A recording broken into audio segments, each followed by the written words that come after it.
বাড়িতে অল্প একটু কুমড়ো আর মুগ ডাল ছিল।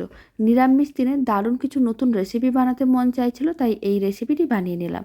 প্রথমে একটা বাটির মধ্যে আদা বাটা নিয়েছিলাম, হলুদ গুঁড়ো, লঙ্কার গুঁড়ো, জিরে গুঁড়ো, ধনে গুঁড়ো দিয়ে দিলাম। এবার দিতে হবে বেশ কিছুটা পরিমাণ জল। খুব ভালো করে একসঙ্গে মিশিয়ে নিতে হবে। মিশ্রণটা রেডি করে এক সাইডে রেখে দিলাম। কড়াইয়ের মধ্যে দিলাম বেশ কিছুটা পরিমাণ সর্ষের তেল, অল্প একটু হিং আর দিয়ে দিলাম দুটো শুকনো লঙ্কা। যখন ফোড়নটা ভাজা হয়ে আসবে, মশলার মিশ্রণটা দিয়ে মশলাটাকে ভালো করে কষিয়ে নিতে হবে। এদিকে 50 গ্রামের মতন মুগ ডালকে ভালো করে জলে ধুয়ে রেখে দিলাম।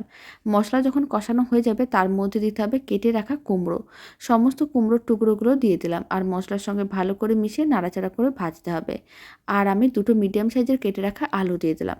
এখন দিতে হবে অল্প একটু লবণ, এতে কুমড়ো ও আলুগুলো একটু ভাজাও হয়ে যাবে, তার সঙ্গে নরমও হয়ে যাবে।